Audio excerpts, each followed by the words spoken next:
Hello and welcome back to Artful. I know introductions are in order. My name is Lewis and I'm an artist and content creator here at Odear. Today we're going to be having a look at doing some watercolour. So I'm going to pass you over to the very talented Holly Exley, who's going to talk you through one of her creations. I'm going to be showing you how I painted this bowl of ramen in watercolour.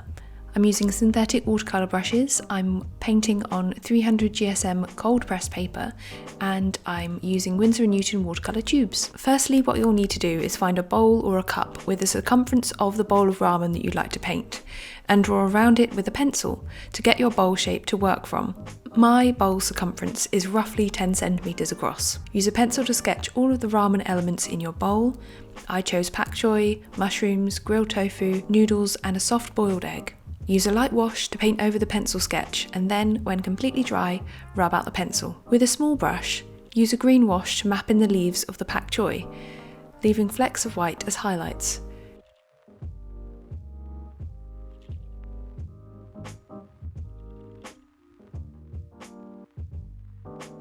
Do the same in a warm brown wash for the broth, leaving white highlights around the soup items to depict the shine of the soup.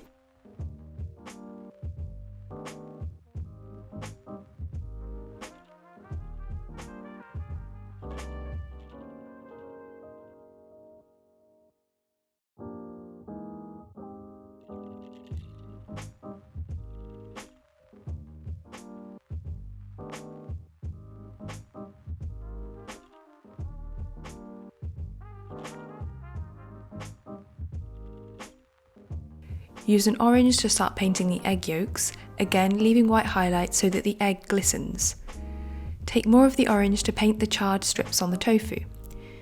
I'll be adding a darker burnt tone to that later.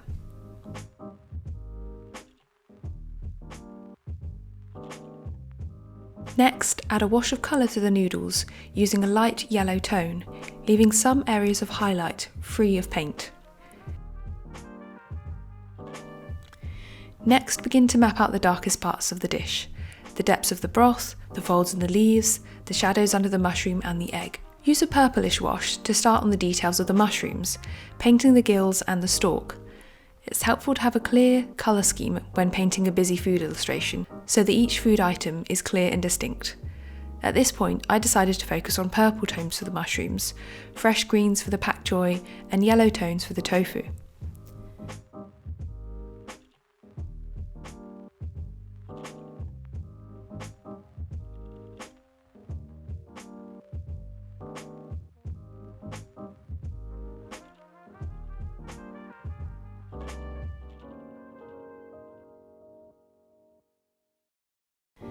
At this point, switch to an even smaller brush to work in the details of the pak choi leaves and stem. Use a dark brown purple for the charred details of the tofu and a red-orange tone for the darker textures in the yolk. Go in with a darker purple for the shadows on the mushroom, and then use a dark blue-green to paint the darkest folds of the pak choi leaves.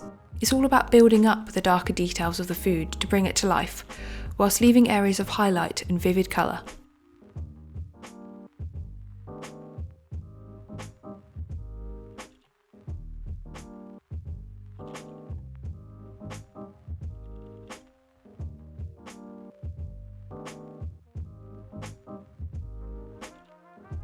At this point, I picked up a larger brush to paint the wash of blue on the bowl.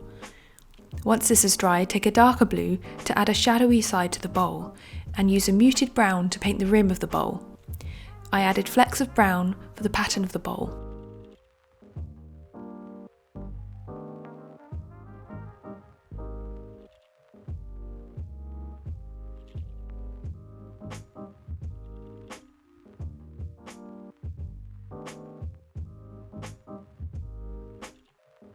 Lastly, I wanted to tighten up the details of the food illustration by adding some garnish.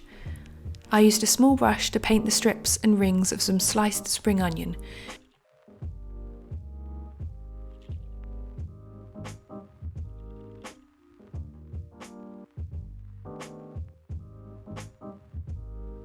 And then took a concentrated dark grey-black tone to paint some sesame seeds over the top of the boiled egg halves.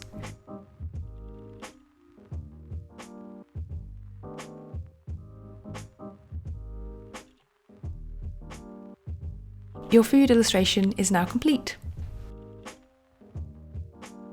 Thanks again to Holly for sharing her work with us. Let us know in the comments how you got on with the watercolours, or if there's any other techniques or mediums that you'd like us to cover. Like and subscribe to us on YouTube to watch our other tutorials, and why not visit artful.co.uk.